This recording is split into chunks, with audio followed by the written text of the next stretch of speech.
Picture this.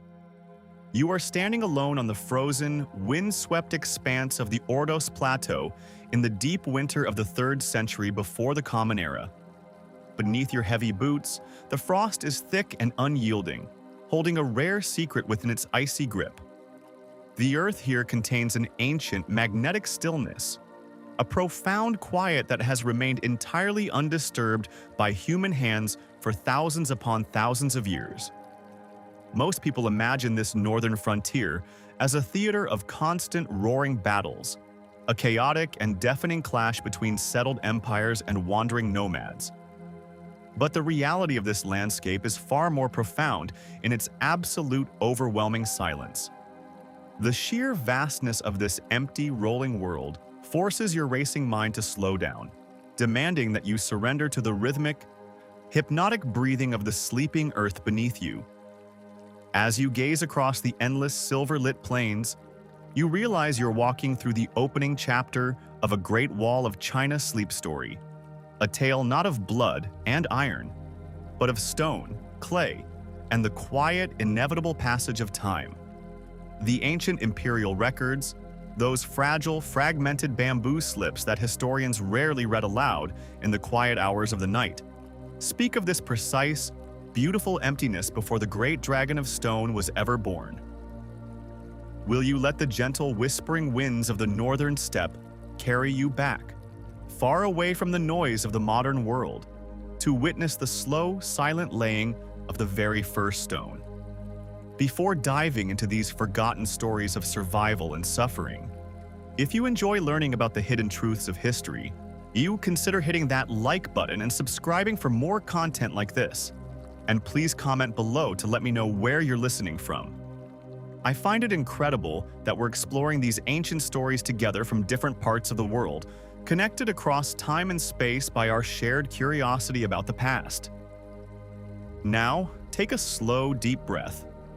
Let the crisp, clean air of the ancient Asian steppe fill your lungs. As you exhale, let go of the tension in your shoulders. Let go of the rushing thoughts of your day, and allow the heavy, comforting blanket of history to settle over you. We are traveling back, far back, to a time before the monumental bricks were fired, before the vast watchtowers pierced the clouds, and before the world even knew the name of the Great Wall. We find ourselves in a landscape defined by its boundless horizons. This is the Loess Plateau, a massive highland covered in a thick layer of fine, yellow, wind-blown dust. For millions of years, the winds sweeping down from the great deserts of the north and west have carried this incredibly fine silt, dropping it grain by grain, layer by delicate layer, across the continent. Imagine the patience of the wind. It does not rush. It simply blows, a steady, low hum across the earth, building mountains of soft yellow soil over eons. If you were to kneel down and scoop up a handful of this ancient earth, it would feel almost like velvet against your skin. It is weightless, soundless, slipping through your fingers and drifting back to the ground like golden snow in the moonlight. This soft, patient earth is the very flesh of the wall that is yet to come. Above you, the night sky is a masterpiece of absolute clarity. Without the glow of modern cities, the heavens press down intimately upon the land. The stars do not simply twinkle, they blaze with a cold, steady silver light. You can trace the slow, magnificent arc of the Milky Way as it stretches from one end of the dark horizon to the other, a river of starlight mirroring the great rivers of the earth below. The movement of the stars is the only clock that exists out here. There are no seconds, no minutes, no urgent deadlines. There is only the slow rotation of the celestial sphere, turning with the quiet majesty of a giant silent wheel. As you watch the constellations slowly drift toward the western horizon, you can feel the comforting, a heavy pull of gravity keeping you grounded, safe, and anchored to the sleeping world. To the north, the jagged silhouettes of the Yin Mountains rise against the starlit sky. They are sleeping giants, draped in heavy cloaks of winter snow. The snow here does not fall in violent blizzards. It descends in large, soft, heavy flakes, drifting down through the windless night air with an agonizing slowness.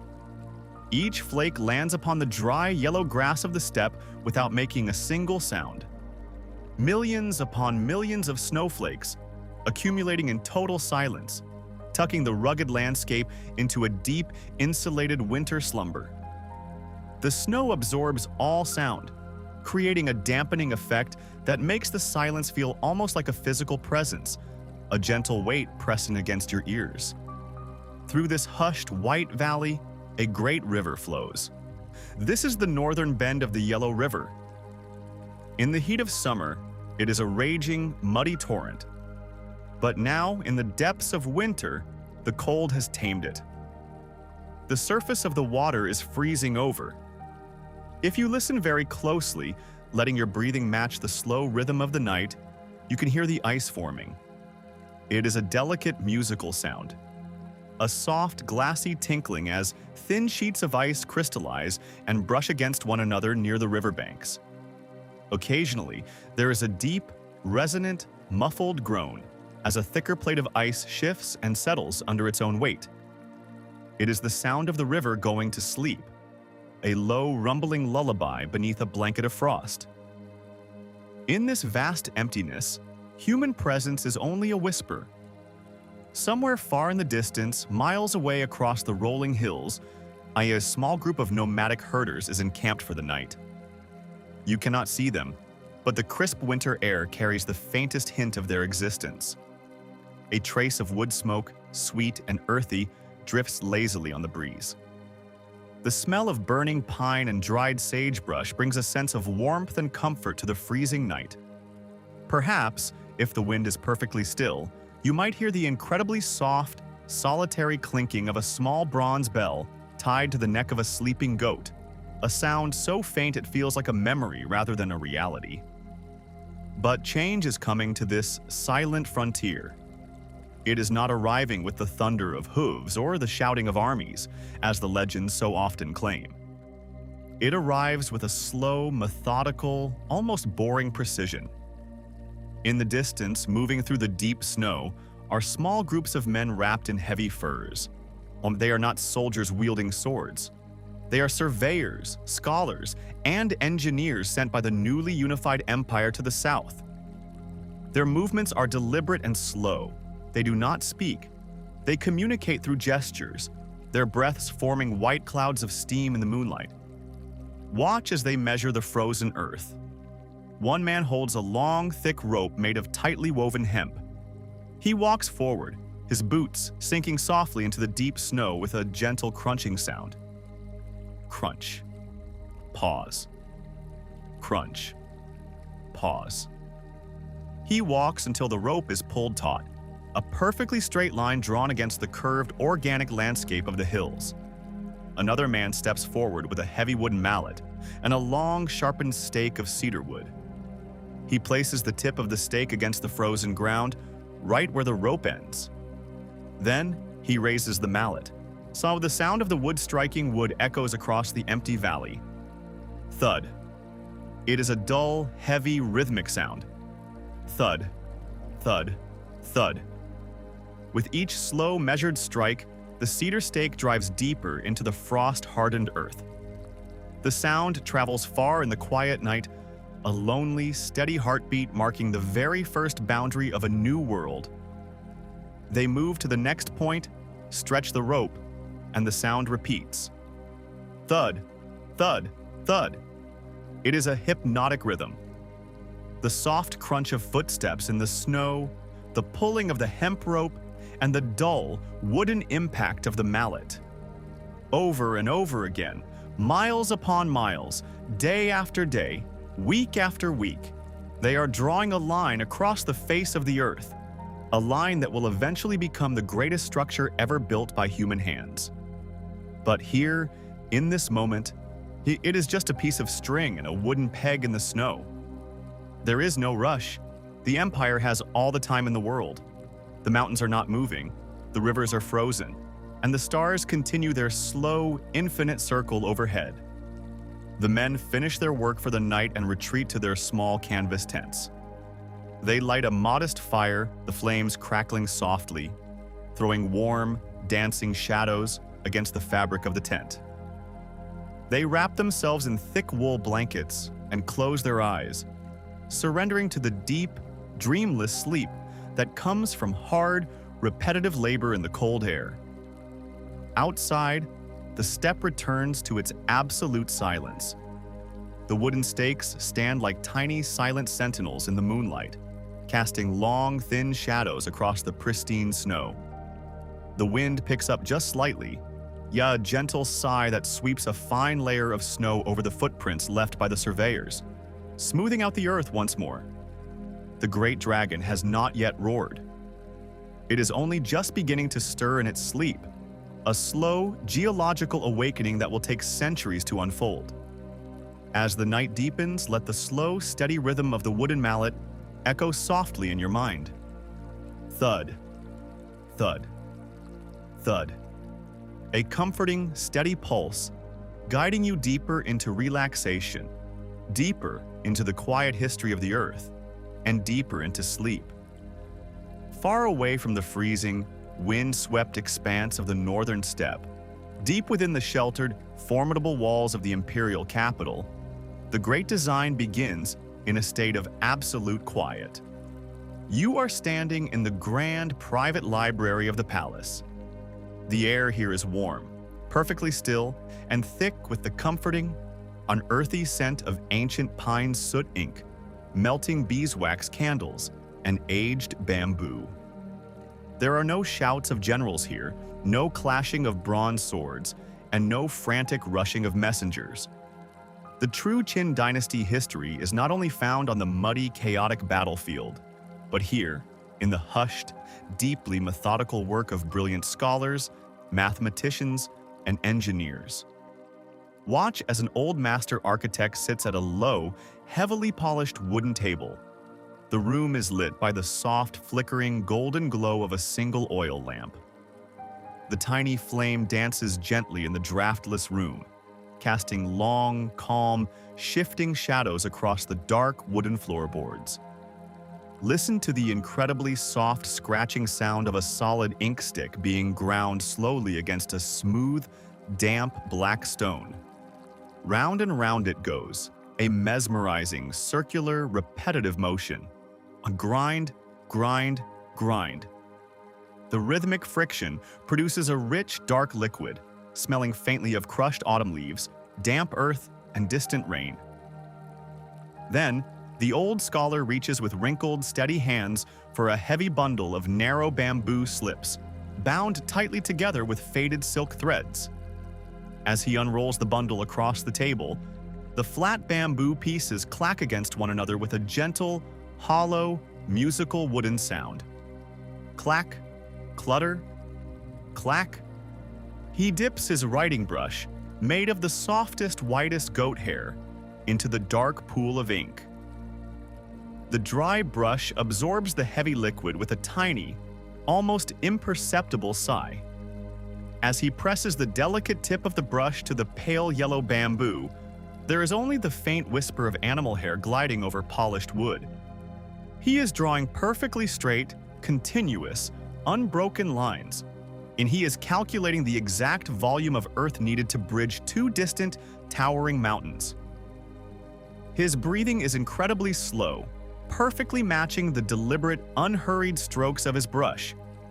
This is the quiet mathematics of an empire, a peaceful, solitary meditation on geometry, weight, and geography that will slowly, inevitably, reshape the face of the earth. He pauses, rests his brush on a porcelain stand, and simply looks at the lines, lost in a quiet trance of pure concentration. There is no urgency. The mountains have waited millions of years. They can wait a little longer for the ink to dry.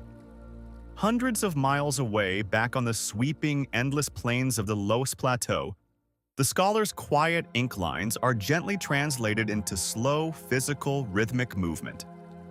The morning sun rises, piercing through the morning mist, and casting a warm, soft, golden glow over the rolling yellow hills. Here, in this quiet dawn, we discover exactly how the Great Wall was built in its earliest, most rudimentary days. It was not constructed overnight by dropping massive, pre-cut stones from the sky, but born slowly, patiently, lovingly, from the very dust of the earth itself. Imagine standing beside a gentle, curving slope where the golden soil is incredibly deep and pure. A large group of workers, wrapped warmly in thick, unbleached hemp garments, moves with a steady, synchronized, almost sleepwalking grace. They carry simple, heavy wooden spades and large, shallow baskets woven from flexible, green willow branches. Watch as a worker pushes the flat, wide wooden blade of his spade into the soft, powdery loess soil. There is no sharp, jarring metallic scrape, or there is only a soft, yielding, satisfying crunch as the wood slides effortlessly into the dry earth. He lifts the heavy spade, and the dry golden dirt cascades downward into the waiting willow basket. Listen to the sound of the falling earth.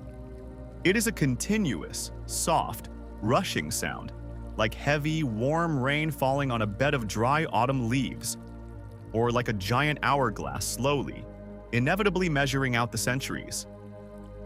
Shh. The fine dirt spills over the woven willow rim, filling the basket to the very brim, creating a perfectly smooth, conical mound. Two men step forward and slide a long, thick, smooth bamboo pole through the braided handles of the heavy basket. Together, with a synchronized breath, they lift it onto their padded shoulders. The thick bamboo pole creaks softly under the immense weight, a rhythmic, woody groan that perfectly matches their slow, synchronized footsteps. Creak, step, creak, step. They walk in a long, winding, serpentine line toward the distant construction site, a silent, humble procession of men literally carrying the mountains on their shoulders, one single basket at a time. The crisp morning air is filled with the incredibly fine, golden dust, catching the early sunlight and drifting gently down around them like a warm, protective, glowing mist. At the edge of a vast, open, sweeping plain, the true, mesmerizing magic of this ancient engineering takes shape. They are building the Great Barrier using a technique known as hangtu, the ancient art of rammed earth. It is a process of unimaginable patience, deep repetition, and slow transformation. First, the master carpenters construct two long, parallel walls of incredibly thick, sturdy wooden planks, holding them firmly together with thick hemp ropes and large hand-carved wooden pegs. This creates a long, empty, rectangular wooden mold, resting perfectly flat against the scraped ground. The workers with the willow baskets arrive, walking slowly, rhythmically up temporary, sloping wooden ramps. They tilt their heavy baskets, and the soft, yellow earth pours down like water into the deep wooden frame.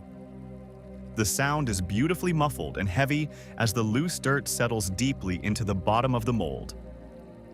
Now, the real work, the true heartbeat of the wall, begins. A long line of men steps down into the wooden frame, standing ankle-deep in the loose, soft soil. Each man holds a heavy, vertical wooden tamper. It is a thick, solid, cylindrical log of incredibly hard oak wood, polished completely smooth by years of friction and sweat, featuring a flat, heavy, stone-like base. They stand tightly, shoulder to shoulder, their bodies touching, their movements entirely connected by a silent, shared internal rhythm. The foreman, an older, weathered man with a deeply lined face and calm eyes, begins to chant. It is not a loud, aggressive military shout, but an incredibly low, melodic, soothing hum. It is a traditional work song designed not to push them faster, but to perfectly synchronize their breathing and the flexing of their tired muscles. It is a deep, resonant, vibrating hum that you can feel echoing in your own chest. Following his steady, rhythmic lead, the men slowly raise their heavy oak tampers high into the air. They pause for a fraction of a second at the very top of the arc, catching their breath, holding the weight suspended in the still air. And then, acting entirely as one single massive organism, they let the heavy oak logs fall. The flat wooden bases strike the loose earth perfectly simultaneously. Thud. The sound is incredibly deep, a low-frequency, bass-heavy impact that travels instantly through the soles of your feet and up your spine. It is the steady, sleeping heartbeat of the stone dragon. Thud. The loose, powdery earth is instantly compressed, violently forced together, transformed in a single second from soft, blowing powder into something nearly as hard and unforgiving as solid stone. The men slowly lift the heavy logs once again. Breathe in. Let them fall. Thud. It is a hypnotic, relentless, deeply comforting lullaby of physical labor. Lift, breathe, thud. Lift, breathe, thud. The heavy vibrations travel deep down through the layers of soil, settling the earth, forcing every tiny pocket of trapped air out, binding the microscopic, ancient grains of loess together with an unbreakable, permanent strength. They repeat this identical rhythmic motion hundreds of times, thousands upon thousands of times, until the top layer of earth is perfectly smooth, flawlessly solid, and actually rings like a giant ceramic bell when struck with a knuckle. Then and only then, they pour another thick layer of loose golden dirt directly on top, and the slow, rhythmic, hypnotic pounding begins all over again. Thud, thud, thud. Day after day, the sun moves slowly, imperceptibly across the massive sky, casting incredibly long, constantly shifting, purple shadows of the men and their rising wooden tools against the newly born wall. The rich, clean scent of fresh, damp, compressed earth heavily fills the air, mingling beautifully with the sharp, sweet smell of the raw pine wood from the structural frames. There is a deep, profound, almost spiritual peace found in this absolute repetition. It is the purest sound of human patience, of a task so impossibly monumental that it can only ever be accomplished by surrendering completely, mind and body, to the slow, steady, unavoidable rhythm of the present moment. As the sun finally begins to set, painting the vast, empty sky in soft, soothing shades of deep lavender, burnt orange, and bruised, sleep-inducing purple, the thudding finally, peacefully ceases. The wooden frames are carefully unpegged, the ropes untied, and the heavy planks are pulled slowly away. They reveal a perfectly smooth, sheer, sloping wall of golden, a hardened earth. It is surprisingly warm to the touch, quietly baking and solidifying in the cooling twilight air. The tired workers gently wipe the fine golden dust from their resting faces, their muscles exhausted but deeply, completely relaxed. They walk slowly, quietly back to the warmth of their campfires. The new wall stands completely alone in the gathering, peaceful dark, a solid, unbroken ribbon of compressed, ancient earth, holding the gentle warmth of the daylight, silently and faithfully guarding the sleeping, endless plains. Let the deep memory of that slow, rhythmic, earthy heartbeat stay closely with you now. Lift, breathe, thud. Let it slowly quiet your own racing pulse, gently matching the ancient, endlessly patient rhythm of the rammed earth, guiding you softly, deeply, into a perfect, untroubled rest. As the golden, packed earth of the lower plains slowly bakes and hardens under the vast northern sun, the Great Barrier begins its slow, inevitable climb into the rugged, unforgiving mountains. Here, the soft, yielding loess is no longer enough to withstand the biting winds and the sheer drops of the treacherous terrain. The earth must be traded for something far older, far heavier, and deeply asleep. We must leave the quiet valleys behind and travel deep into the heart of a silent, towering limestone peak. Imagine standing inside a high, cool, shadowed quarry. The air here is completely different from the open steppe. It is dense, still, and smells faintly of cold minerals, damp moss, and the incredibly slow, patient dripping of underground water. Drop.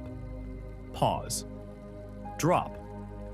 This limestone has rested here, undisturbed in total darkness, for hundreds of millions of years. It is a monument to deep time, a sleeping giant waiting patiently to be awoken, not by the chaotic explosions of modern machinery, but by the remarkably gentle, rhythmic tapping of ancient hand tools. Watch as a small group of stonemasons approaches a massive, solid face of gray rock. They do not carry heavy sledgehammers to smash the stone. Their work is a quiet, deliberate art, a fascinating glimpse into the ingenious patience of ancient Chinese architecture. A master carver steps forward, his eyes tracing the natural, invisible fault lines hidden deep within the rock. He holds a small iron chisel and a wooden mallet. He places the tip of the chisel against the cold stone and gently strikes the mallet. Clink. It is a sharp, clear, ringing sound that echoes softly down the mountain valley. Clink. Clink. Clink. He works incredibly slowly, carving a perfectly straight line of small, shallow, rectangular holes across the face of the sleeping stone. The rhythm is even, unhurried, and deeply hypnotic.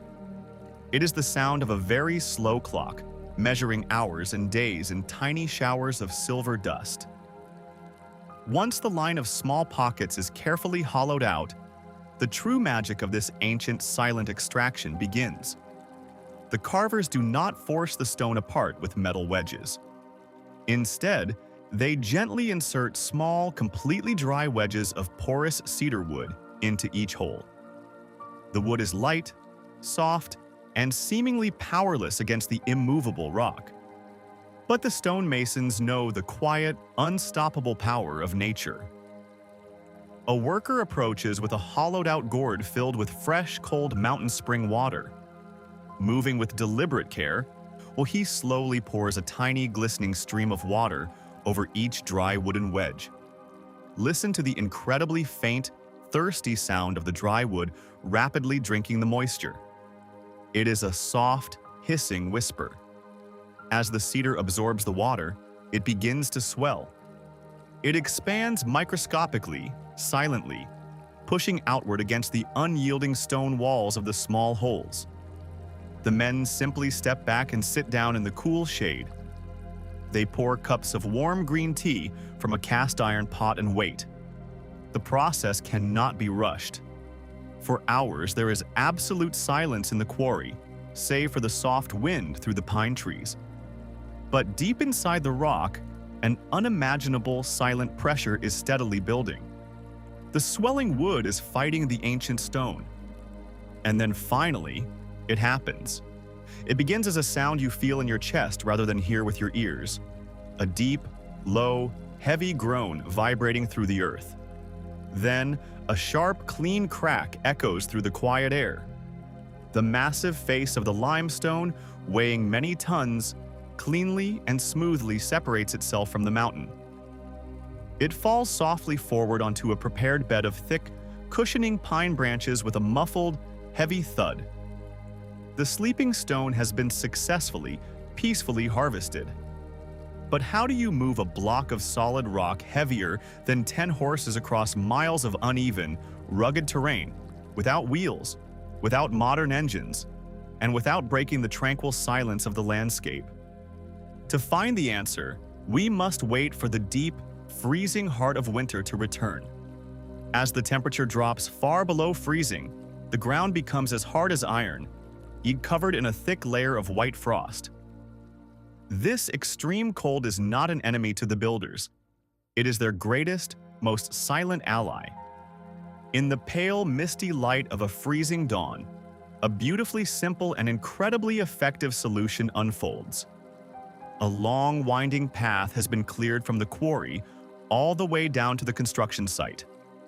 Along this path, men carry heavy, sloshing wooden buckets suspended from bamboo yokes across their shoulders. The buckets are filled with boiling hot water, steam billowing upward in thick, white, swirling clouds that momentarily obscure the freezing men. They begin to pour the steaming water directly onto the frozen, packed earth of the path. The sound is mesmerizing.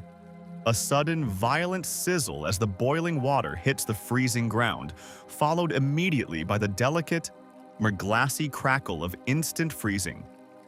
The water spreads out and hardens in seconds, creating a perfectly smooth, frictionless, gleaming ribbon of pure ice winding through the snow-covered mountains. The massive limestone block is gently levered onto a heavy sled made of solid oak runners. Thick, braided ropes of hemp are tied securely around the stone. A line of men takes hold of the ropes. They do not run or jerk the load. They lean forward slowly, their breath rising in synchronized plumes of white fog, their boots finding careful purchase in the snow alongside the ice road. With a low, unified groan of effort, they pull. Because of the perfectly smooth ice beneath the oak runners, the friction is almost entirely gone. The massive stone begins to slide. The sound it makes as it glides over the ice is deeply soothing.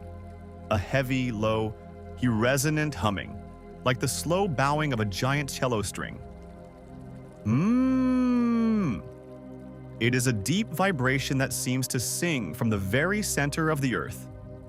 The giant stone glides smoothly, almost weightlessly, through the freezing, misty air, a silent phantom floating across a river of glass. Finally, the sleeping stone arrives at its eternal destination, high on a winding ridge overlooking the vast, beautiful, empty world below.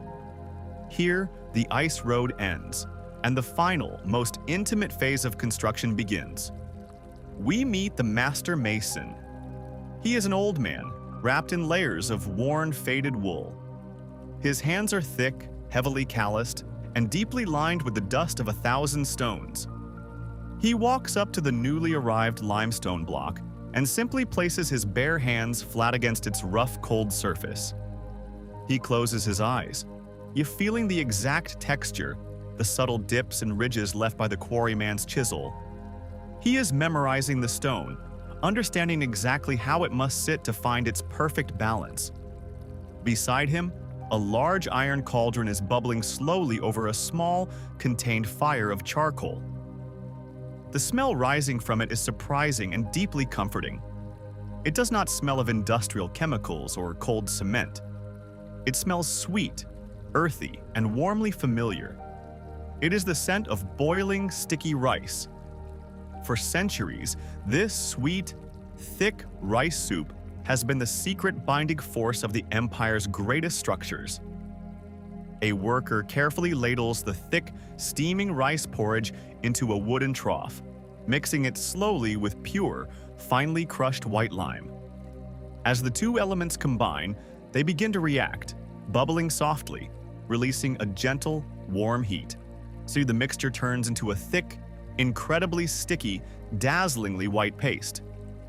The master mason takes a flat, leaf-shaped iron trowel. He dips it into the warm mortar and scoops up a heavy portion. He steps toward the resting place of the new stone and smoothly spreads the mixture. Sh-hick, sh-hick. The sound of the metal trowel sliding over the rough rock, spreading the thick, wet, sticky paste, is immensely satisfying. It is a soft, wet, scraping sound that perfectly smooths over the rough edges of the world. He lays down an incredibly even, thick, comforting blanket of the warm, sweet-smelling mortar. It is a bed perfectly prepared for the heavy stone to sleep upon. With the help of large wooden levers and quiet, coordinated movements, the massive block of limestone is slowly, gently lowered into place.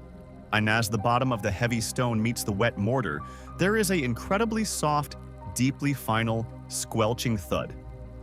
The sheer weight of the rock slowly presses the white paste outward, filling every tiny microscopic gap, every uneven crack, perfectly sealing the joint. The mason takes his trowel and gently, lovingly scraping away the excess mortar that oozes from the sides, leaving a flawlessly clean, razor-thin white line between the gray stones. Shuck. He steps back and rests his hand against the cold stone one last time. It does not move. It will not move for 1,000 years. The mortar will slowly dry, curing over decades to become harder than the stone itself, binding the wall into one single, unbreakable, sleeping dragon. The master mason wipes his hands on a rough cloth, turns his back to the setting sun, and quietly walks away.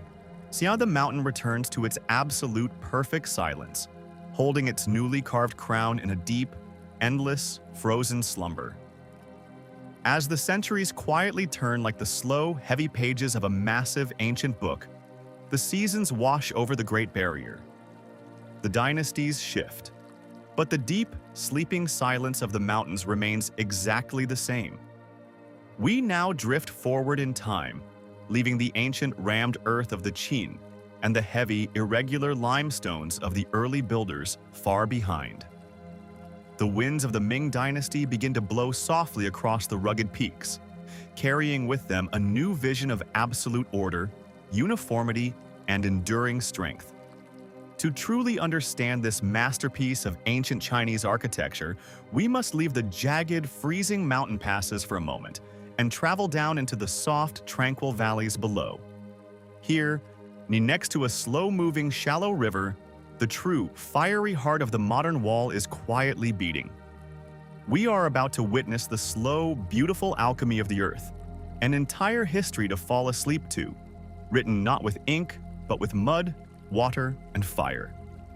Imagine standing on the muddy banks of this ancient river in the warm, hazy light of late spring. The air is humid, heavy, and smells deeply of green reeds, still water, and raw, fertile earth. Beside the river, large, shallow pits have been carefully dug into the ground. These are the clay pools, the quiet, humble wombs where millions upon millions of identical gray bricks will be slowly, patiently born. The process begins with absolute simplicity. A group of workers, their trousers rolled up past their knees, stand at the edge of the pit. They gently shovel a mountain of fine, gray, powdery clay into the shallow depression. Then, from wooden buckets, they slowly pour in fresh, cool river water. The dry, thirsty clay greedily drinks the water, transforming instantly from a dusty powder into a thick, dark, heavy paste. Now, the slow, rhythmic, mesmerizing dance of the brickmakers begins. The men step barefoot down into the cool, wet pit. The sensation is incredibly grounding, a deep connection to the very flesh of the earth. As they press their weight down, the wet clay oozes thickly between their toes, soft, slippery, and incredibly cool against their skin. They begin to walk in a slow, tight circle, their bare feet constantly kneading, churning, and pressing the wet earth. Squish, squelch, squish, squelch. It is a wonderfully heavy, wet, rhythmic sound. With every slow, deliberate step, they force the water deep into the microscopic pores of the clay, breaking down any dry lumps, pressing out tiny trapped bubbles of air. Squish, squelch. It is an act of deep meditation, a slow, continuous walking trance that goes on for hours. Their breathing matches the slow lifting and pressing of their heavy feet in the thick mud. Squish, squelch. Listen to that wet, heavy rhythm, a soothing, earthy heartbeat that slowly massages the tension from your own tired muscles. When the clay has been perfectly blended into an incredibly smooth, elastic, flawless dough, it is carefully carried in woven baskets to the long, flat wooden work tables. Here sits the master mold maker. His movements are a masterpiece of effortless repetition, a quiet choreography honed over decades of perfect, silent practice. He takes a heavy, rectangular wooden frame, the empty mold that will give the clay its final, perfect shape. First, he reaches into a small sack of incredibly fine, bone-dry river sand. He gently tosses a handful of the sand into the wooden mold, shaking it slightly so the fine grains coat the inside perfectly. This creates a tiny, soft, protective barrier, ensuring the wet, sticky clay will not cling to the wood. The sand falling into the wooden box makes a soft, rushing sound, like a tiny wave breaking gently on a quiet beach. Shh. Then, he plunges his hands into the heavy pile of prepared clay, scooping up a massive, wet, perfectly measured lump. He lifts it high above his head and, with a powerful, fluid, downward motion, throws it directly into the center of the wooden mold. Thwack. The sound is incredibly sharp, heavy, and deeply satisfying. It is the sudden, definitive impact of wet earth forcefully meeting solid wood. The sheer force of the throw drives the soft, elastic clay deep into the perfect, sharp, right-angled corners of the mold, filling every empty space in an instant. He then takes a thin, taut wire of iron, stretched tightly between two small wooden handles. He presses the wire flat against the top edge of the wooden mold and slowly, steadily pulls it toward him. The thin wire slices effortlessly through the excess clay. Schleep. It is a wonderfully smooth, wet, clean sound, peeling away the extra earth to reveal a perfectly flat, incredibly smooth, beautiful surface. But before this single brick joins the millions of others, it must receive its soul. It must be marked by the quiet passage of time. The master reaches for a small, intricately carved stamp made of hard pear wood. It is engraved with ancient, elegant Chinese characters. He holds the wooden block over the perfectly smooth, wet surface of the fresh clay. He presses it down, gently but firmly. Press. The wet earth yields softly to the hard wood. When he slowly lifts the stamp away, a perfect, deep impression is left behind. It might say, "Made by the left camp in the 5th year of the emperor," or simply the name of the humble village where the clay was dug. It is a silent, beautiful message pressed into the soft earth, a tiny, personal whisper that will be baked into the stone, silently speaking to anyone who might run their fingers over it hundreds of years later. The wet, stamped bricks are carefully turned out of their molds and laid down in perfectly straight, endless rows across the vast, flat fields to dry in the gentle heat of the spring sun. For days, they simply rest there, baking quietly, slowly changing from a dark, wet brown to a pale, dry, dusty yellow. The wind lightly brushes over them, carrying away the moisture, hardening their skins. They are sleeping in the sun, slowly gathering their strength. When the bricks are perfectly bone dry, they are carefully loaded onto wooden carts and wheeled slowly toward the massive domed structures that dominate the edge of the valley. These are the brick kilns.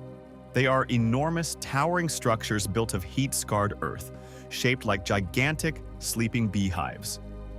Inside the cavernous, dark interior, the dried bricks are stacked with breathtaking mathematical precision. The workers leave incredibly deliberate, narrow, perfectly spaced gaps between every single brick, creating a massive, complex, three-dimensional labyrinth. This is designed so the heat of the fire can flow smoothly, evenly, and perfectly around every single surface, baking the clay uniformly from the inside out. Once the kiln is completely full, holding tens of thousands of sleeping bricks, the small entrance is heavily sealed with wet mud and thick stones. At the very bottom, a small dark firebox remains open. Here, the final magical alchemy begins. A worker lights a small bundle of dry pine needles and pushes it deep into the firebox. The fire catches instantly. He begins to feed it with thick, dry logs of mountain pine. You can hear the fire waking up. It starts with a delicate, fragile crackle. Snap. Pop. As the heat builds, the sound deepens into a low, steady, comforting roar. The massive kiln begins to draw the air inward, pulling the oxygen fiercely through the firebox and up through the labyrinth of stacked bricks. It is the sound of a giant, sleeping dragon taking a long, deep, fiery breath. Hoo! As night falls over the river valley, the temperature drops sharply. But near the kiln, the air is beautifully, intensely warm. The thick clay walls of the massive structure radiate a deep, comforting, heavy heat that wraps around you like a thick woolen blanket. You can sit comfortably on the ground just a few feet away, feeling the profound baking warmth soaking deeply into your bones, melting away the chill of the night. The fire burns steadily, intensely, for days and nights on end, transforming the fragile, dry clay into something almost as hard as iron. But the final brilliant secret of the Ming brickmakers is not just the heat, it is how they cool it down. When the fire has reached its absolute blinding peak, when the bricks glowing inside are bright, translucent orange, the workers do something extraordinary. They completely seal the firebox, shutting off all oxygen. Then, they climb to the very top of the massive dome and open a small hole. They pour dozens of buckets of fresh water directly down into the raging inferno below. The sound is explosive, a massive, towering hiss of absolute power. HHS. The water instantly vaporizes into a thick, choking cloud of superheated steam. This sudden, violent introduction of steam in a sealed, oxygen-deprived environment causes a profound chemical reaction deep within the clay. The red iron oxide trapped in the mud is forced to change its nature. As the kiln is left completely sealed to slowly, but peacefully cool down over many long, quiet days, the bricks undergo their final transformation. When the thick mud seal is finally broken and the cool outside air rushes into the dark chamber, the bricks are no longer yellow or red. They have turned a deep, beautiful, uniform, calming shade of blue-gray. The master taps two of the cooled bricks gently together. Clink. They do not sound like dull earth anymore. They ring with a sharp, clear, incredibly bright, almost metallic sound, like heavy porcelain. The soft, wet mud of the riverbank has been entirely reborn through patience, water, and the slow-breathing fire. These perfect, beautiful gray stones are now completely ready to be carried up the mountain, ready to sleep in the high, cold winds for the next 500 years.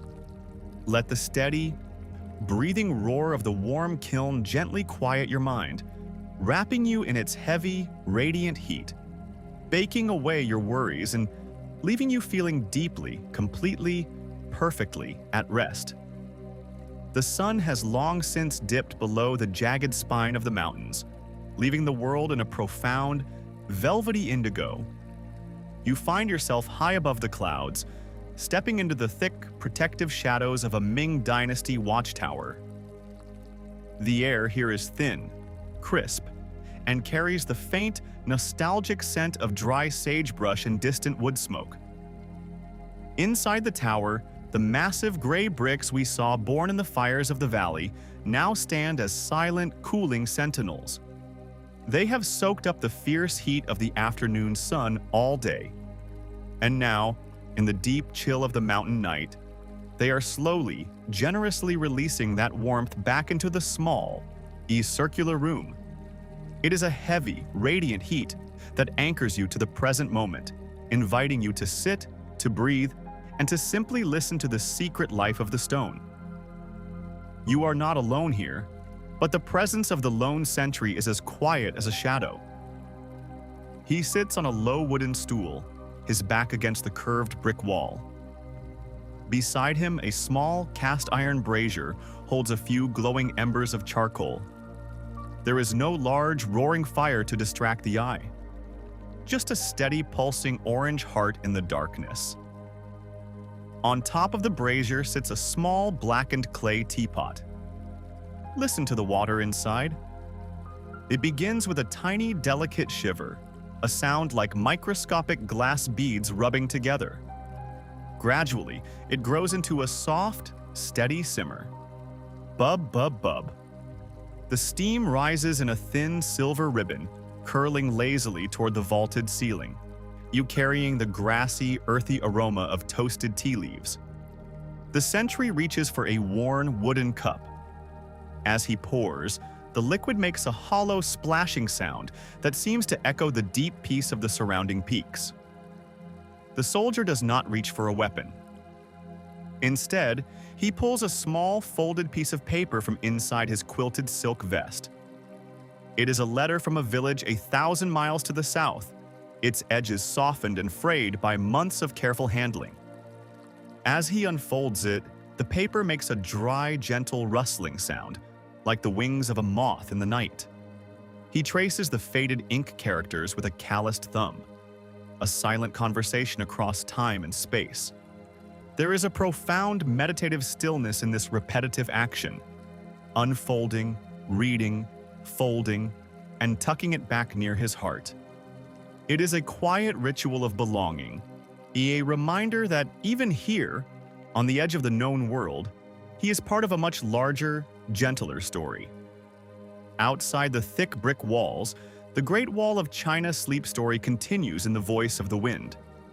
This watchtower was designed with a brilliant, hidden musicality.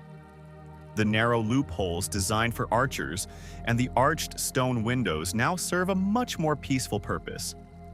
As the northern wind sweeps down from the Gobi Desert, it is forced through these precise architectural openings. The tower becomes a massive, hollow flute made of brick and mortar. Listen to the sound. It is a low, vibrating hum, a deep resonant oom that vibrates through the very floor beneath your feet. The wind plays the building, creating a natural, shifting lullaby that rises and falls with the breath of the earth. When the stone architecture tames the wild gale, turning the chaos of the steppe into a steady, rhythmic vibration that lulls the mind into a state of heavy, dreamless relaxation. High on the flat roof of the tower, accessible by a narrow, winding stone staircase, lies the silent signal. In the center of the roof stands a large circular hearth, filled with a very specific mixture. This is not ordinary firewood. It is a carefully layered stack of dried wolf dung and aromatic cedar branches. In the legends of war, this would be a beacon of terror, a pillar of black smoke signaling invasion. But tonight, and for many thousands of nights like it, the signal remains unlit. It is a monument to preparedness and peace. The sentry climbs the stairs, his soft cloth boots making a rhythmic, muffled thump-thump on the stone steps. He reaches the top and stands under the immense, star-choked sky. He kneels by the hearth, his hands moving with slow, practiced precision. He adjusts a stray branch, tucking it back into the perfect, circular mound. He runs his hand over the dry, silver-gray cedar needles. They feel like brittle lace. The smell is sharp, clean, and medicinal, a scent that cuts through the thin mountain air. There is a strange, deep comfort in the order of the signal, the knowledge that everything is in its right place, that the world is being watched over, and that tonight, the fire will stay cold. He stands at the edge of the battlements, looking out over the moonlit ridges. The Great Wall winds below like a silver ribbon, disappearing into the misty folds of distant valleys. There is no movement on the horizon. The Great Gobi is a sea of frozen, silver dunes, sleeping in the absolute silence of space. The only sound is his own slow, steady breathing, matching the low, symphonic hum of the wind through the tower's windows. He descends the stairs, returning to the warmth of the brazier. He takes one last sip of the cooling tea, the liquid warm and soothing in his throat. He settles back against the bricks, his head resting against the rough, familiar texture of the wall.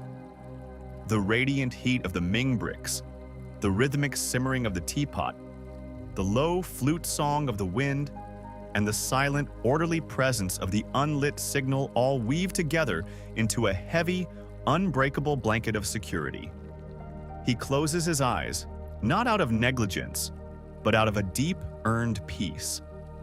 The wall is strong. The mountains are vast. The night is long. Let the ancient, hollow song of the watchtower guide your own breath, slowing your heart, softening your thoughts, and carrying you away into the deep, starlit silence of the high frontier. We are traveling now, moving steadily westward, leaving behind the jagged green-clad peaks of the eastern ranges. The landscape is opening up, the air growing drier, more ancient, and heavy with the scent of sun-baked dust and cooling minerals. We have reached the edge of the world, where the Great Wall changes its skin. Here, in the vast, echoing reaches of the Gobi Desert, the monumental gray bricks of the Ming Dynasty vanish. In their place stands a structure that is older, humbler, and perhaps even more miraculous. This part of the wall is made of the desert itself. Layers of compressed gravel, thick woody stems of red tamarisk, and the fine, a golden silt of the dunes. As the moon rises over the horizon, turning the vast sea of sand into a shimmering sheet of liquid silver, we find ourselves standing beside a wall that is slowly, peacefully returning to the earth from which it was born. Close your eyes for a moment and listen. The desert is never truly silent. It has a voice that is 1 billion years old. As a gentle, cooling breeze sweeps across the flat expanse, it carries with it a fine, invisible mist of sand. Listen to the sound as these tiny grains of silica, each one a microscopic crystal, brush against the side of the ancient wall. It is a soft, abrasive hiss, a sound like a long, slow, indrawn breath. Shh. It is the sound of 1,000 years of conversation between the wind and the stone. The sand does not strike the wall with violence. It caresses it, or is smoothing over the rough edges of human labor, slowly polishing the surface until it feels as soft as silk under your hand. This is the sound of the desert's embrace, a slow, patient folding of the man-made world into the eternal rhythm of the dunes. If you were to walk along the base of this ancient rampart, your boots would make no sound. The ground here is a deep, soft carpet of fine, wind-blown dust. Each step you take is cushioned, absorbed, and immediately forgotten by the shifting earth. As you move through the moonlit haze, you notice a strange, ethereal glow emanating from the wall itself. It looks as though someone has scattered a handful of fallen stars across the ancient earth. These are salt crystals. For centuries, the deep, hidden moisture of the desert has risen to the surface through the layers of the wall, and carrying with it the minerals of the ancient seabed that once existed here. As the water evaporates in the dry air, it leaves behind millions of tiny, translucent diamonds that sparkle and wink in the moonlight. These crystals grow slowly, molecule by molecule, creating a fragile, glittering crust that protects the soft earth beneath. It is a beautiful, chemical lullaby, a slow-motion crystallization that takes decades to unfold, turning a simple fortification into a jewel-encrusted monument to time. In the far distance, a sound begins to emerge from the velvet darkness. At first, it is so faint you might mistake it for the pulsing of your own blood in your ears. But as you remain still, breathing slowly, the sound takes on a rhythmic, musical quality. It is the solitary, high-pitched clink of a bronze bell. Clink. Pause. Clink. It is the lead camel of a Silk Road caravan, navigating the wall's shadow in the cool safety of the night. Soon, the sound is joined by the low, heavy, rhythmic thud-thud-thud of dozens of padded feet striking the soft sand. It is a heartbeat for the desert, a steady, unhurried pace that has not changed in 2,000 years. You watch as the ghostly shapes of the camels emerge from the silver mist. They move with a slow, swaying grace, their heavy packs creaking softly with every step. The merchants do not speak. They are wrapped in heavy indigo robes, their faces covered against the cooling air. They move like dreams through the landscape, guided by the Great Wall as it stretches out like a solid, unmoving river of light. The caravan passes by you, the smell of exotic spices, cinnamon, cloves, and dried rose petals, lingering for a moment in the crisp night air. And then, just as slowly as they appeared, the sounds begin to fade. The rhythmic thudding grows softer, the bell becomes a tiny silver whisper, and finally, The caravan is swallowed by the shimmering horizon, leaving nothing behind but the absolute, perfect peace of the desert night. As you stand alone once more, you realize that the wind is not just a voice, but a master sculptor. Over the long centuries, the gale force winds of the Gobi have carved the wall into strange, organic shapes. In some places, the wind has hollowed out the soft earth, creating smooth, undulating curves that look like frozen waves.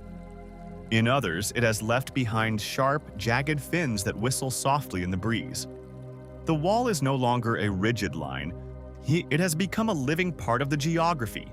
It flows with the dunes, it bends with the wind, and it sleeps under the weight of the salt. There is no conflict here. There is only a slow, beautiful dissolution. Take another deep, slow breath. Feel the stillness of the desert soaking into your skin. The heat of the day has been entirely replaced by a cool, heavy, comforting blanket of air. The wall beside you is a solid, grounded presence, a silent witness to the passage of millions of stars. It does not fear the wind, and it does not fear the sand. It simply exists, resting in the desert's embrace, waiting for the sun to rise once more in another 100 years. Let the soft hiss of the sand and the distant, ghost-like memory of the caravan bells guide you deeper into your own inner stillness. The world is vast, the desert is patient, and you're perfectly safe, perfectly held, and perfectly at rest. We leave the dry, whispering sands of the Gobi behind, traveling back toward the rising sun. The air begins to change, growing heavier, cooler, and fragrant with the deep, intoxicating scent of damp pine needles and wet earth. We are returning to the eastern mountains, to the rugged, mist-shrouded peaks of Mutianyu and the wild, crumbling ridges of Jiangku. Here, the Great Wall is no longer a stark line drawn against the dust. It has become a living, breathing part of the forest. The centuries of human conflict have faded into a distant memory, replaced by the slow, green, inevitable heartbeat of the wild.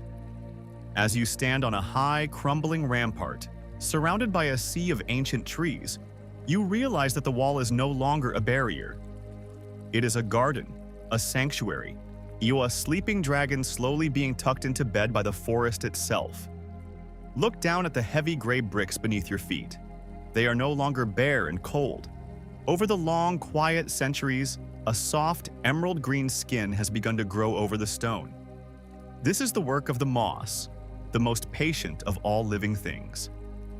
Imagine the microscopic life of the moss, colonizing the tiny pores of the Ming bricks, grain by grain, molecule by molecule. It is a thick, velvet carpet that feels incredibly cool and damp against your skin. If you were to press your palm against it, the moss would yield softly, holding the moisture of the morning mist like a sponge. This green blanket does more than just decorate the wall. It transforms it.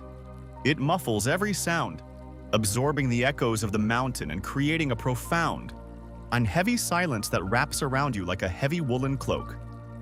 The moss is a silent sentinel, guarding the stone from the bite of the wind and the sting of the frost, turning the hard edges of military architecture into something soft, organic, and deeply peaceful. As you walk slowly along the uneven ridge, you notice that the forest is not just surrounding the wall, it is part of it. This is the wild, untamed beauty of the sleeping dragon's roots. Look at that ancient oak tree, its trunk twisted by centuries of mountain storms, standing directly on top of a collapsed watchtower. Its roots are not hidden underground. They are visible, thick as a man's thigh, winding their way through the cracks in the masonry like giant wooden fingers. These roots are not destroying the wall, they are embracing it. Over hundreds of years, the wood and the stone have reached a perfect, silent understanding. The roots have found the ancient sticky rice mortar, winding through the gaps to find the earth below, binding the crumbling bricks together with a strength that no human engineer could ever replicate. It is a slow-motion embrace, a marriage of biology and geology that has taken 500 years to reach this moment of perfect, unmoving unity.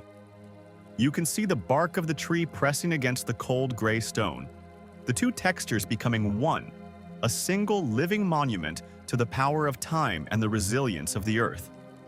The seasons move through this forest with a slow, predictable grace. We find ourselves now in the golden heart of autumn. The vast canopy of maples, oaks, and chestnuts has turned into a shimmering ocean of fire. Deep oranges, brilliant yellows, and bruised, sleep-inducing purples. The air is perfectly still, the kind of absolute quiet that only exists in the deep woods before the first snow. High above you, on a branch of a mountain maple, a single, perfectly red leaf begins its final journey. It does not fall, it drifts. It detaches itself from the branch with a tiny, imperceptible snap, a sound so faint it is more of a feeling. Watch the leaf as it descends through the cool, crisp air. It twirls slowly, catching the golden light of the setting sun, a tiny glowing spark dancing in the shadows of the giant trees. It takes a long, long time to reach the ground. There is no rush. The forest has all the time in the world. Finally, the leaf touches the surface of a large, flat foundation stone. Listen to the sound. It is a tiny, dry, papery tick. A sound so small it seems to emphasize the vast, echoing silence of the mountain. The leaf rests there, a splash of brilliant red against the weathered gray limestone. A fragile, temporary visitor resting on a stone that has stood for half a millennium. This is the rhythm of the forest, the monumental and the microscopic, living together in a state of perfect, unhurried harmony. The sun begins to set, casting incredibly long purple shadows across the forest floor. The mist begins to rise from the valley below, thick, white, and silent, moving through the trees like the breath of the mountain. It curls around the mossy bricks, obscuring the path ahead, turning the wall into a ghostly, ethereal bridge through the clouds. You can smell the scent of the coming winter, the sharp, clean smell of cold stone and the sweet, hard decaying fragrance of fallen leaves. The birds have gone to sleep, their final, soft chirps fading into the rustling of the leaves.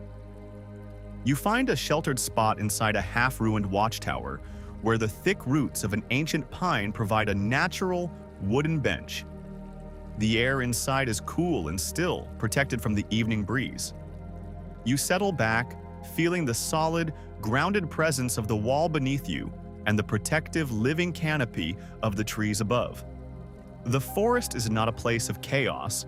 It is a place of deep, structural order. The trees grow, the moss spreads, the leaves fall, and the wall remains cradled in the green arms of the mountain. Take a deep, slow breath, letting the clean, oxygen-rich air of the forest fill your lungs. As you exhale, let your weight sink into the ancient stone and the soft velvet moss. You are part of this landscape now, a tiny quiet point in a story that spans 1,000 miles and 1,000 years. The dragon is not dead. It is simply dreaming, tucked safely beneath a blanket of leaves and roots, hidden from the world by the emerald-green silence of the trees. Let the slow-motion journey of the falling leaf and the steady, patient growth of the moss guide you into your own deep, restorative slumber. The forest is watching over you, the wall is holding you, and everything is exactly as it should be. The forest has fallen far below us now, its dense green canopy swallowed by the rising tide of a thick, silver mist. We have climbed back onto the high, exposed spine of the mountain where the Great Wall stands completely alone with the sky. There are no trees here to break the wind, no soil to muffle the footsteps of time. There is only the stone, the stars, and the infinite, invisible currents of the air. As the moon reaches its absolute zenith, casting a cold, brilliant, argent light across the world, the Great Wall undergoes a breathtaking transformation. It is no longer a path of gray brick and weathered limestone. Under this celestial glow, the wall becomes a night sky's mirror. Every single brick, polished by centuries of wind-blown dust and mountain rain, reflects the pale moonlight, turning the entire structure into a shimmering, luminescent river of silver light that flows across the dark, velvet peaks. It looks like a path made of fallen starlight, a solid, unmoving constellation resting peacefully upon the earth. Close your eyes and let the visual beauty of the silver wall fade into the background. Focus entirely on your ears. Up here, on the high ridges, the silence is not empty. It is a complex, layered symphony played by the earth itself. The wind that travels across the Eurasian continent, moving from the distant frozen tundras of the north toward the warm southern seas, eventually finds its way to these ancient stones. But the wind does not simply blow over the wall, it moves through it. Over hundreds of years, the mortar has settled, creating tiny, microscopic fissures between the bricks. The archer's loopholes and the narrow drainage channels act like the finger holes of a massive, gargantuan musical instrument. This is the stone flute. Listen to the sound. It is a low, vibrating thrum, a deep, resonant frequency that you feel in the marrow of your bones before you hear it with your ears. It is a sound that has no beginning and no end. As the air pressure shifts, the pitch of the wall changes with agonizing slowness. Sometimes it is a hollow, mournful whistle that sounds like a distant choir. Other times, it is a steady, rhythmic pulsing, a harmonic vibration that matches the very frequency of the mountain itself. The wall is breathing. It is singing a song of ancient geography, a slow-motion lullaby that has been playing for 2,000 years, entirely indifferent to the noise of the human world below. Let that low, steady, vibrating hum wash over you, clearing away the clutter of your thoughts and replacing it with the profound, heavy resonance of the stone. We move now, away from the singing wind, stepping through a low, arched doorway into the hidden heart of a massive, multi-tiered watchtower. We descend a narrow, winding staircase made of solid, cold basalt, moving deeper and deeper into the belly of the structure. The sound of the wind begins to fade, growing distant and muffled until it disappears entirely. We have entered the echo of silence. Here, in the underground chambers where the Empire once stored its grain and its water, the air is perfectly still, perfectly cool, and incredibly dense. It feels as though you are stepping into a giant, stone-lined cocoon. In this absolute darkness, the world shrinks down to a very small, very intimate space. The walls here are several feet thick, solid barriers that cut off every vibration from the outside world. The silence here is so profound, it has a physical weight to it, a soft, protective pressure that settles over your ears. Without the distraction of the wind or the light, your other senses begin to heighten. You can smell the scent of the deep earth, a clean, mineral fragrance of damp stone and ancient, undisturbed dust. Listen to the heartbeat of the tower. Deep in the corner of the chamber where the mountain rock meets the imperial brick, a single tiny vein of spring water has found its way through a microscopic crack. It collects slowly on the tip of a small limestone stalactite forming on the ceiling. Watch the drop grow in slow motion. It hangs there, a perfect glistening crystal of water, gathering weight and gravity. And then, it falls. Drip. The sound echoes through the stone chamber with a clarity that is almost startling. It is a pure, liquid note that ripples through the silence. Drip. 1, 2, 3, 4, 5. Between each drop, the silence returns, deeper than before. In this space, you can hear the sound of your own slow, steady breathing. You can hear the rhythmic, muffled thumping of your own heart, a steady, comforting pulse that perfectly matches the slow, measured pace of the water. Drip. You realize that you are the only thing moving in this ancient subterranean world. The wall is not just a structure, it is a sanctuary, a place where time has been slowed down to a standstill. We climb back up the stone stairs, emerging once more onto the roof of the tower. The world outside feels even more peaceful than when we left it. The silver river of the wall continues its silent journey toward the horizon, shimmering under the watchful eye of the moon. The wind continues its low, flute-like song, vibrating through the bricks with a steady, hypnotic energy. And the two worlds, the singing wind above and the dripping silence below, exist in a state of perfect, eternal balance. The night is reaching its deepest, most tranquil point. The stars are so bright and so close that it feels as though you could reach out and touch them. The air is so still that the only thing you can hear is the low, symphonic hum of the stone flute.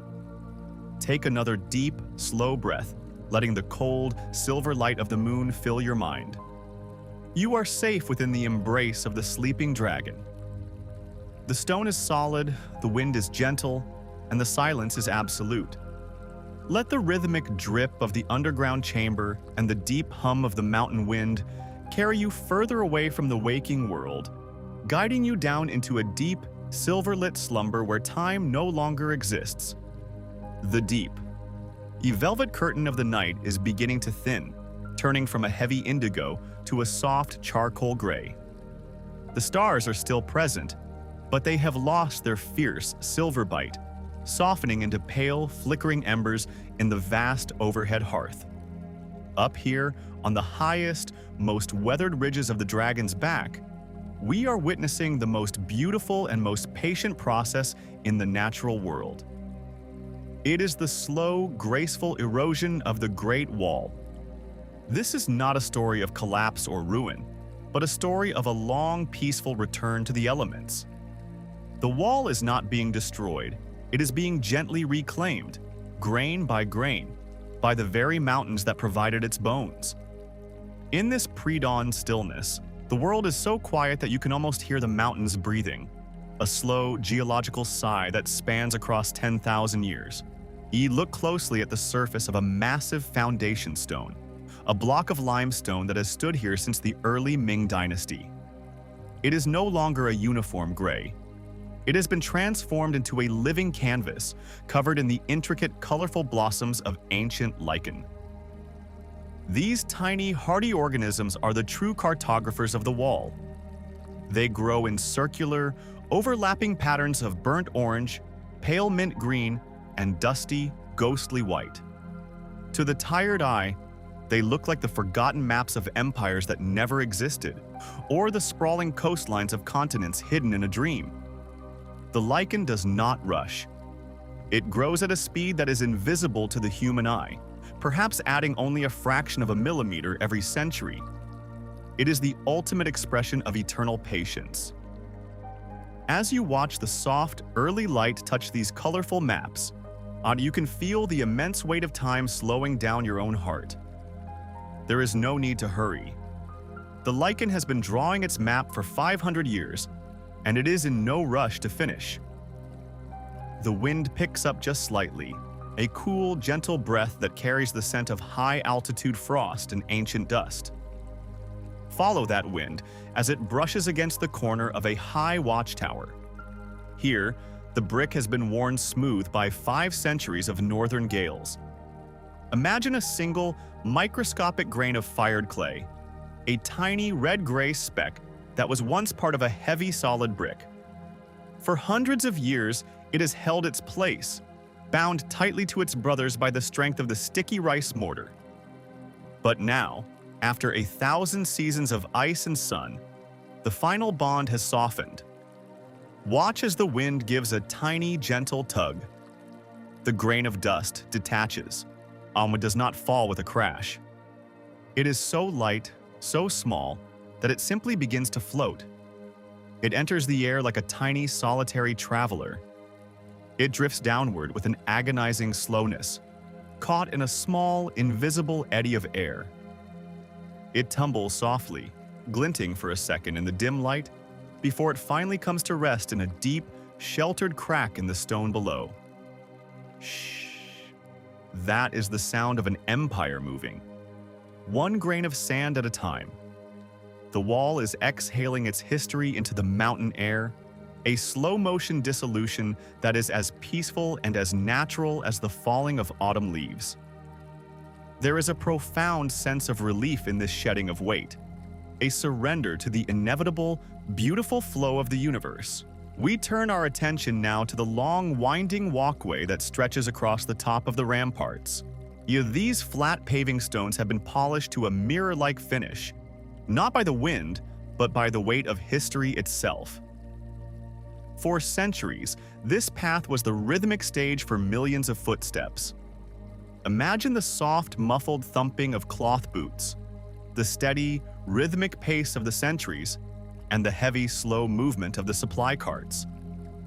Millions upon millions of human lives have pressed their weight into these stones, smoothing out every rough edge, every sharp corner, until the rock feels as soft, as cool as polished jade.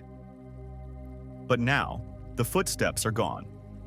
The walkway's empty, a long, silent ribbon of stone winding through the clouds. Yet, the memory of that movement remains in the absolute stillness. If you listen very closely, letting your mind drift into a state of deep, heavy relaxation, you can hear the ghost of a footstep. It is not the sound of a person, but the sound of the wind as it skips across the smooth, polished surface of the path. It makes a faint, rhythmic hiss-thump sound as it catches on the small gaps between the stones. It is a haunting, beautiful echo of the past, a sound that reminds you that everything eventually becomes a whisper.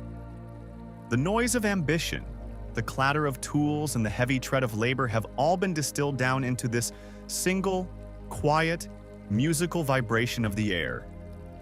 The emptiness of the path is not lonely. It is a profound, welcoming space. It is a place where you can lay down your own burdens, your own heavy thoughts, and let them be absorbed by the ancient polished stone. The wall has seen everything, and now it chooses to see nothing but the stars and the mist. It is at peace with its own erosion. It welcomes the lichen's map and the falling grain of dust. It understands that to be eternal is not to remain unchanged, but to change so slowly that you become one with the mountains themselves. The gray light of the dawn is beginning to spread, revealing the vast, undulating silhouette of the wall as it stretches toward the waking horizon. But here, in our quiet corner of the high peaks, the sense of sleep is still absolute. The wall is a silent, heavy, grounded presence, a giant of stone and earth that is slowly, gracefully fading back into the landscape. Take a deep, slow breath, matching the ancient, geological rhythm of the eroding stone. Let the image of the colorful lichen maps and the tiny floating grain of dust fill your mind, guiding you away from the complexities of the modern world. You are resting on a structure that knows how to wait, how to change, and how to sleep for 1,000 years. Everything is dissolving into peace. Everything is returning to the earth, and you are perfectly, beautifully, deeply at rest. The long, silver-lit journey through the stones and the centuries is reaching its quietest point. We have traveled together through the freezing frost of the northern steppe, felt the rhythmic thud of the ancient wooden tampers, witnessed the glowing alchemy of the brick kilns, and heard the low, hollow flute song of the wind through the high watchtowers. Now, as the deep indigo of the night begins to soften into the palest shade of lavender, we rise above the rugged peaks for one final, breathtaking view of this monumental masterpiece. From this height, the Great Wall of China is no longer a structure of defense or a boundary of stone. It is a living, breathing entity, a great dragon of earth and brick that has finally, peacefully, laid its head down to rest. It undulates across the spine of the continent for thousands of miles, a shimmering silver ribbon that catches the light of 1 billion distant stars. The dragon is not waiting for a battle. It is simply dreaming, its massive, heavy scales of stone reflecting the infinite depth of the cosmos. Pause for a moment and look up at the great swirling river of the Milky Way, stretching from one horizon to the other. Down here, on the surface of our spinning world, empires have risen and fallen like the passing of a single summer cloud. But the wall remains. It has watched the same constellations wheel overhead for over 2,000 years, and the stars do not rush, and neither does the stone. There is an immense heavy power in this kind of stability, a profound comfort in knowing that some things are built to last far beyond the flickering span of a human life. As you gaze at the starlit silhouette of the sleeping dragon, let that sense of permanence anchor you. You are part of a story that is vast, ancient, and incredibly steady. Now, let us bring our focus back to the most intimate part of this journey. Bring your attention to your own breathing. Feel the slow, rhythmic rise and fall of your chest. In and out. As you breathe, imagine you are synchronized with the eternal breath of the wall itself. For 20 centuries, the stones have expanded slightly in the warmth of the sun and contracted in the cool of the moon. This is the heartbeat of the mountain, a slow-motion respiration that takes hours instead of seconds. With every breath you take, feel yourself sinking deeper into the ancient, solid foundation of the earth. You are safe, you are grounded, you are held by the same gravity that keeps the massive limestone blocks in their eternal places. The wall's patience is now your patience. Its stillness is now your stillness. In the far eastern sky, just above the jagged, mist-covered profile of the mountains, a single, brilliant point of light appears. It is the morning star, Venus, the herald of the coming dawn. It glows with a steady, pearlescent light, a silent blessing over the sleeping landscape. The appearance of the star does not mean the peace is ending. It means the peace has been successful. The night was long, the silence was absolute, and the wall has stood its watch faithfully, as it always has and always will. The morning star's blessing is a reminder that even as the world begins to wake, the sanctuary of history remains open. The dragon will continue its slumber under the sun, hidden in plain sight, a monument to the beauty of just being. As we reach the end of this journey through the secrets of the Great Wall, I hope you have found a sense of profound rest in its ancient rhythms. If these stories of stone and time have helped you find your way to peace, please consider hitting the like button and subscribing to join us for more journeys into the quiet corners of the past. And before you drift off, please leave a comment to let me know which part of the dragon's journey felt most peaceful to you tonight. Your presence here, in this shared silence, is a beautiful part of the wall's modern history. The light is changing now, very slowly, from charcoal to a soft, misty blue. The stars are fading one by one, returning to the secret depths of the sky. The wind has dropped to a tiny, cooling whisper that barely stirs the leaves of the forest far below. The great stone dragon remains perfectly still, a silent guardian of the passing ages. Let the image of the silver wall, the rhythmic sound of the stone flute, and the steady glow of the morning star stay with you as you transition into a deep, restorative sleep. The world is vast, history is patient, and the wall is watching. Everything is quiet. Everything is still. You are perfectly at rest.